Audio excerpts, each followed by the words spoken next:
Hey everyone, peace be upon you. It's me, Sammy. I hope you all are doing well.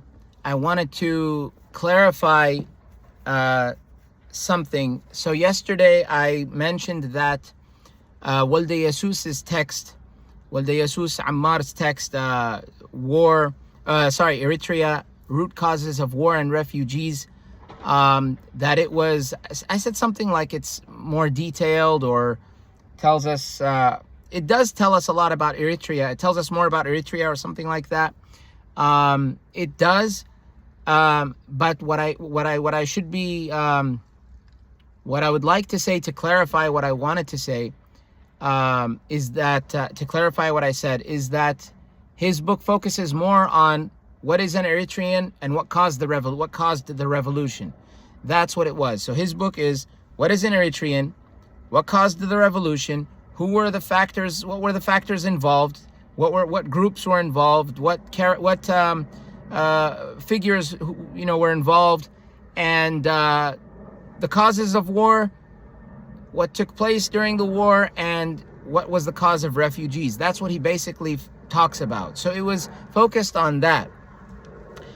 The text that we're focused on talks about Eritrea and its agony. Hence the name of the title of this text, which is the historical orbit of Eritrea's agony.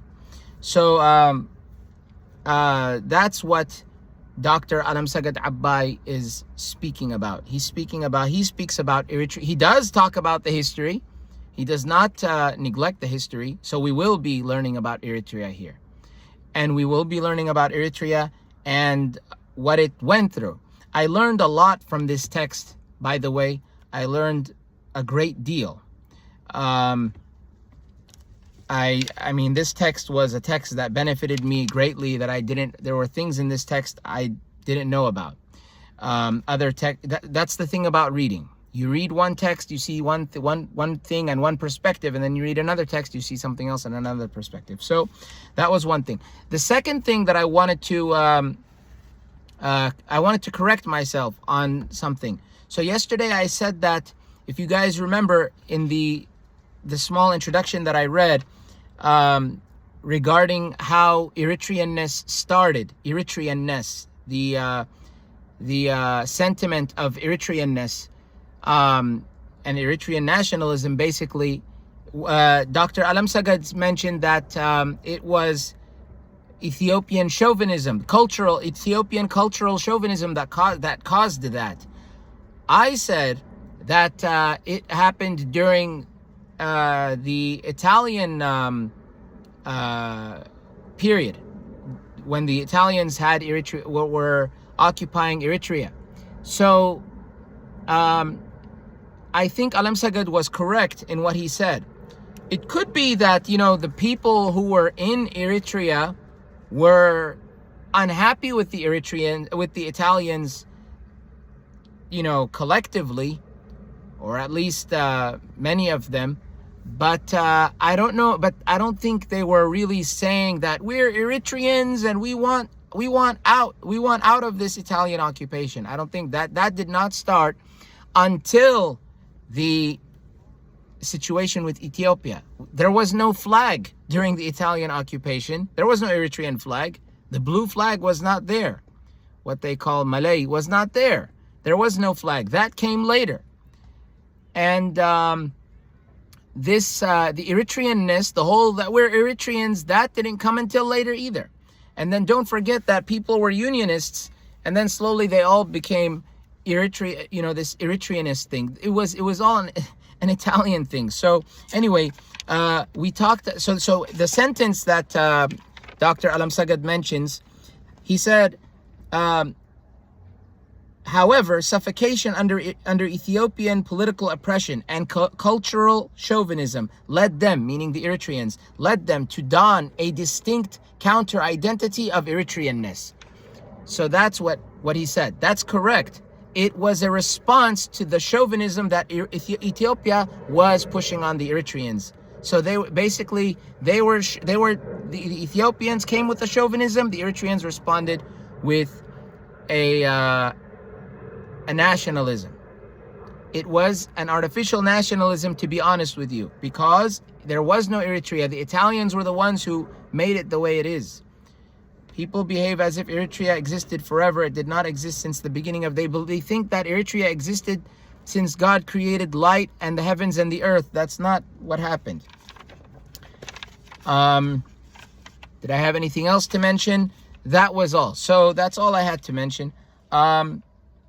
Let us begin with our program here. And before anything, I begin in the name of God, the compassionate, the merciful. I praise and I glorify him as he ought to be praised and glorified. So now we get into the introduction of the text. The intro that I read yesterday was that I read in the previous video, which was yesterday, was kind of like a taste of what we're going to be discussing. But now Alemseged takes us into takes us on this on the journey. So it was at the end of the 19th century that Italian colonialism divided off the region north of the river Merab, because that region, which is known as Eritrea, is north of the Merab River, the river Merab. Mostly from historic Ethiopia. Divided off from the region north of the river Merab, mostly from historic Ethiopia, and had named it Eritrea. So Italian colonialism named it Eritrea, which was after the Latin name for the Red Sea, Mare Erythraeum, Red Sea. That's where it came from. I believe the Red Sea used to be called the Erythraean Sea.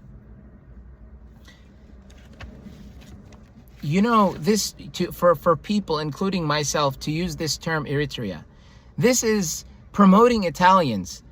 We're cheering them on. When the Italian sees us saying Eritrea, he's like, we named them that. Eritreans might say we're an independent entity. What do you mean you're an independent entity? You're still using the name. The name itself, they branded us with this name called Eritrea, and we're still using it. Change the name. At least.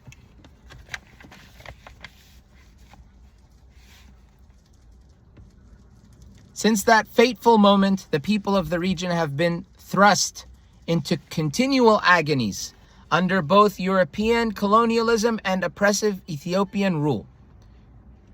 Unfortunately, the independent administration of Isaias Afwerki, which started in 1991, has also been extremely brutal and without vision. True or false? Brutal and without vision, or kind and peaceful and with vision? If you say yes, you're either A, a liar, B, stupid, or C, you don't know what you're talking about, or D, you are just evil. 30 plus years, no vision, no development, no nothing. Nothing has happened. The independent administration of Isaias Afwerki, which started in 1991, has been brutal and without vision. Brutal. By the way, I just heard today that the Afar, because there are Afar resistance groups to Isaias. One of them I have a great respect for, Resado, the Red Sea Afar Democratic Organization. Resado formed, I believe, in 1995, maybe 1994. Very shortly, just after Eritrea, the Eritrea as we know it was born, Resado was formed. The Afar were already pissed off, pardon my French. They were already angry, and they started a military resistance, a revolution after a revolution. And now I've heard that and I thought this might happen. Resado and the EANC, the Eritrean Afar National Congress, and I respect my Afar brothers and sisters. However, I may disagree with some of their visions. But Resado and the Eritrean Afar National Congress both of whom are based in Ethiopia.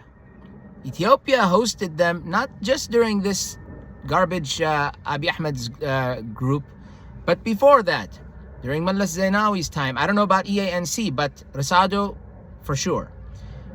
So they couldn't unite on a matter to resist against this tyrant filth Isaias.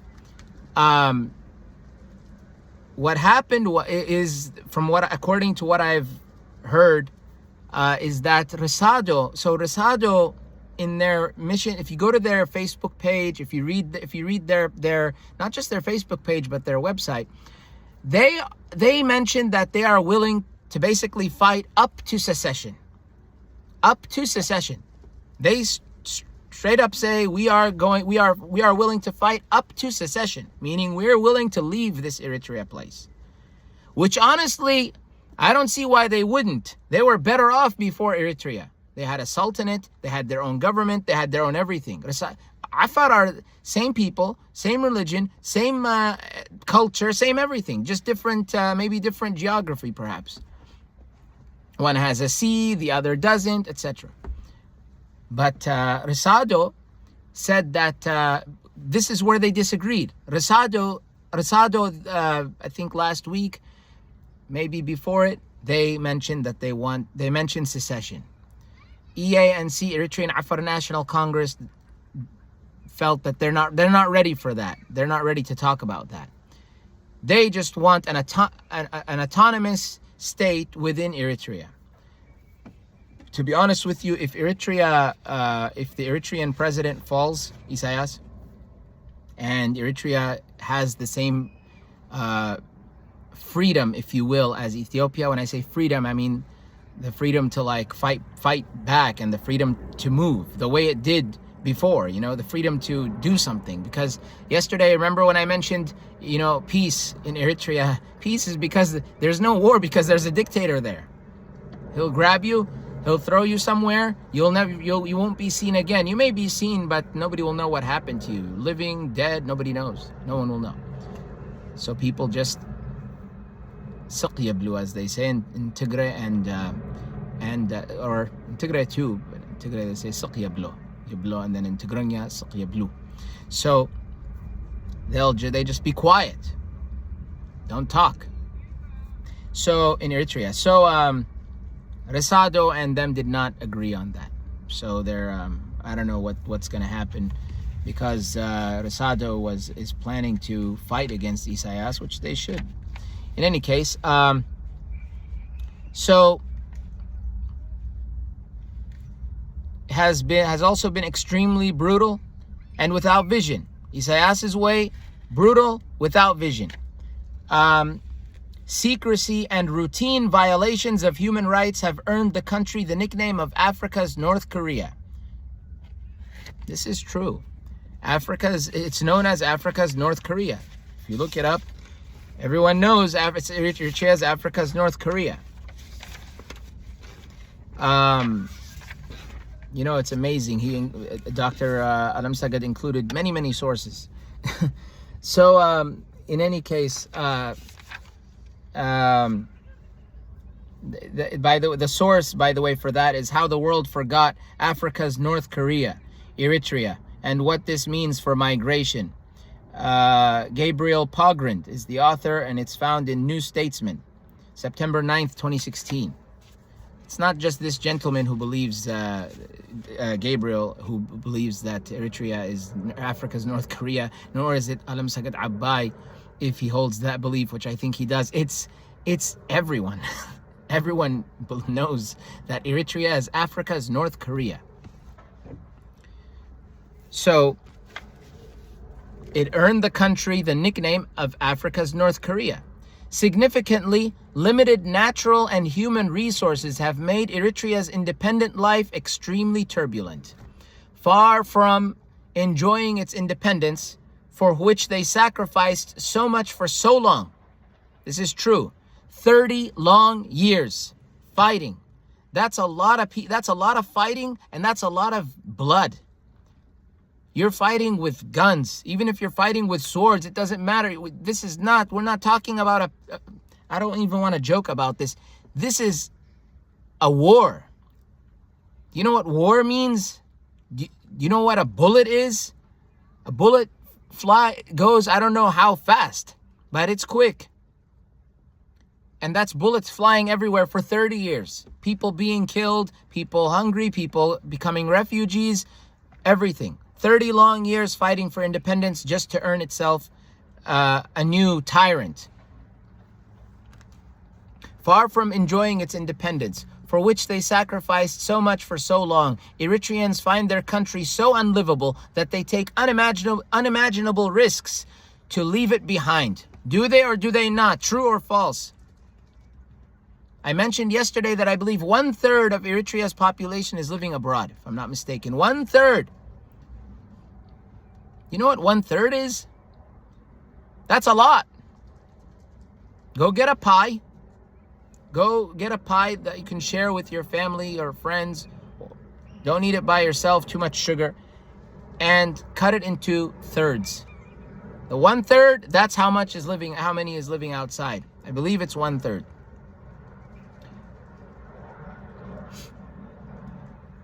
They take unimaginable risks. Do they not? They're traveling. Now Sudan has a war, meaning you have to go through that war zone if you want to get out that way. If you want to go across to Yemen, you have to get through the Red Sea. You don't know if you're going to make it across the Red Sea. If I'm not mistaken, there are people get there's capsizing situations that take place crossing the Red Sea. If you want to get to Ethiopia is a war zone, and Ethiopia has limitations on refugees coming from Eritrea. Once the Eritreans were not considered refugees, they were citizens. Now they're refugees. If you want to go to Uganda, I believe now has, last I heard and last I read, Uganda has put some strict restrictions, if not a complete block, on Eritreans entering Uganda. So where are they going to go? Where do they go now? Where do they go from here? Djibouti? I don't know if they go to Djibouti, but maybe that's where they go. But they take risks. There are a lot of Eritreans that end up in Libya on their way to Europe and end up getting tormented and tortured there.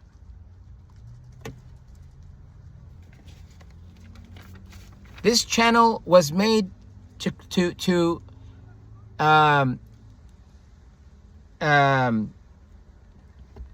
encourage thinking. To encourage thinking outside the box. That's the whole purpose of this channel. I'm not here to regurgitate. I read, but we think. This is not just another channel just to regurgitate and get people nowhere. We're trying to get somewhere.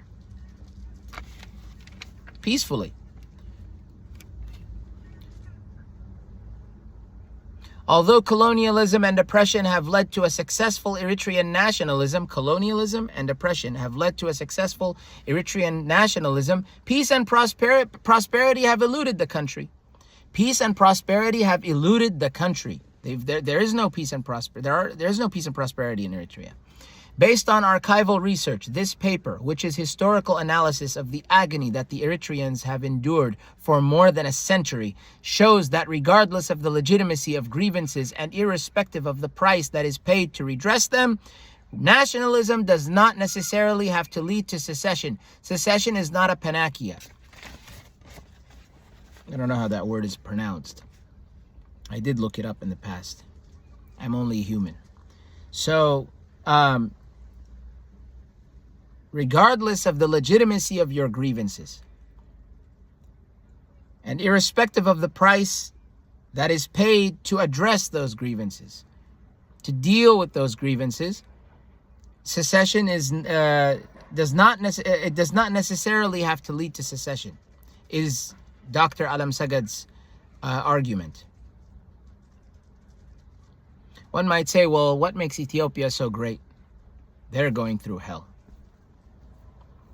What makes Eritrea so great? I mean,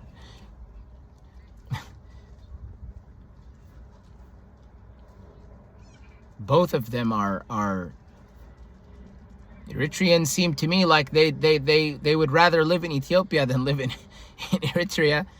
Aren't there? There's a bunch of them. There's so many of them living in Ethiopia. Let's start the section which is after the introduction. The title of this section is "Unhappy with Italy." We'll read a little bit and then we'll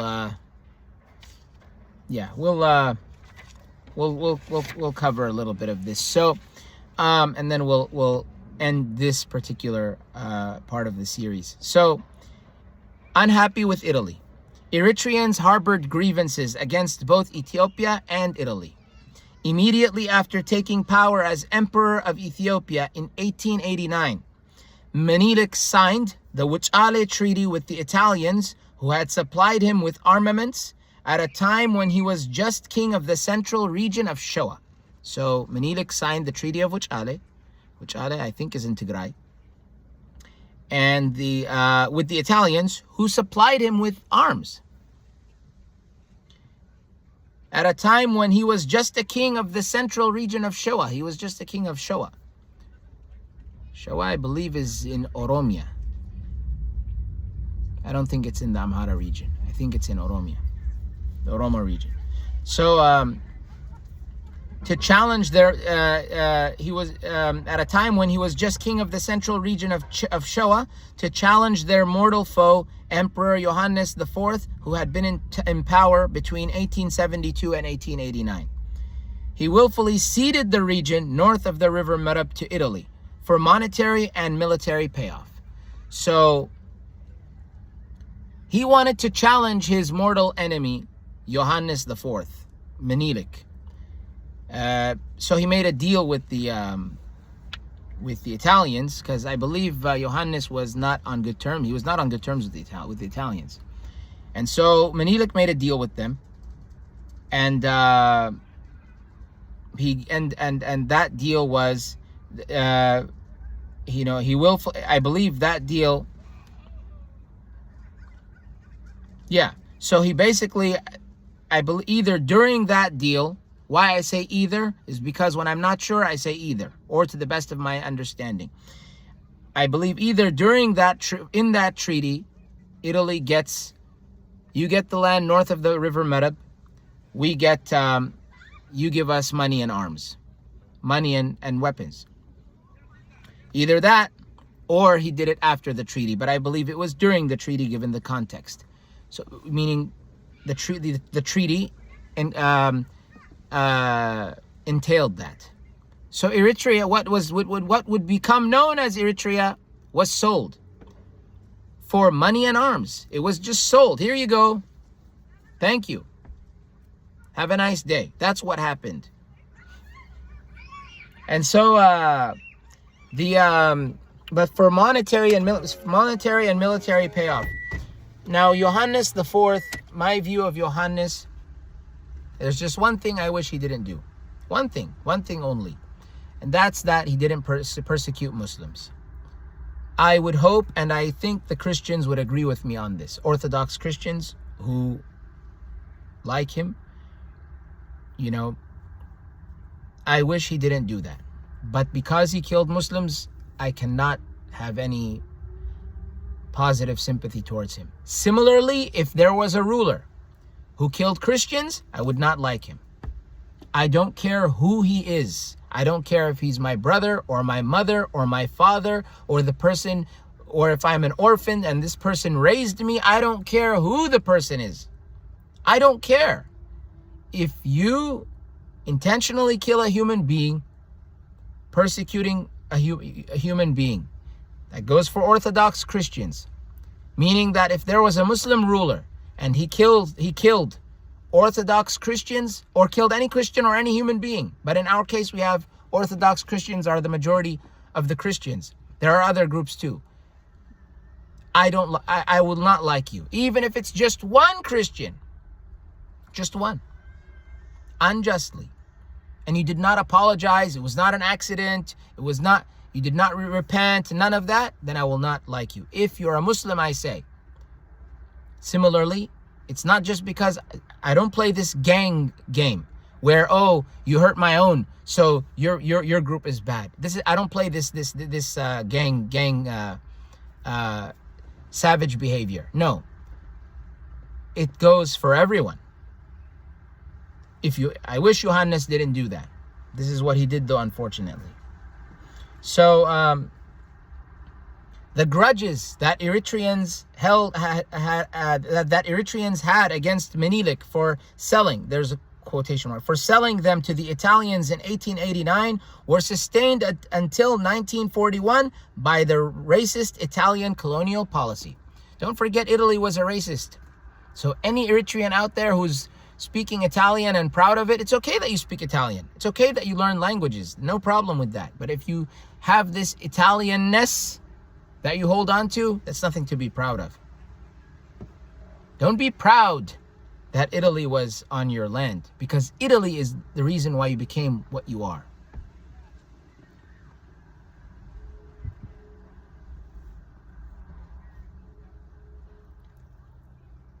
And it is true that Menelik sold the land. He did sell it. I don't know why Dr. Alemseged put quotation marks. I don't know why. Because he does say that Eritrea was sold. He agrees with that. Commonly referred to as the Torrid colony. Torrid colony. There's a footnote. I just want to see. Okay, it's just a source that he got it from. So, commonly referred to as the Torrid colony, Eritrea underwent significant modernization when Mussolini in the 1930s decided to use it as a gateway to the temperate and fertile Ethiopian highlands, where he aspired to establish a colony to resettle Italy's surplus population. So Eritrea became modernized. We're going to see if Eritreans benefited or not. Eritrea became modernized under Mussolini, and where he aspired, his aspiration was to use Eritrea as a gateway to get to the highlands, specifically the temperate and fertile Ethiopian highlands. Temperate and fertile Ethiopian highlands. And he wanted to resettle Italy's surplus population there. I quote, the quote is, unwanted men who had left Italy for the good of their political healths. I believe it was supposed to be political health because he wrote sick, S-I-C, next to it in brackets. For the good of their political healths, and fascists who had left Italy for the purpose of lining their pockets. Those were the surplus. That was the surplus population. Those are the unwanted men who had left Italy for the good of their political health, and fascists who had left Italy for the purpose of lining their pockets. I don't know what that would mean. Lining their pockets.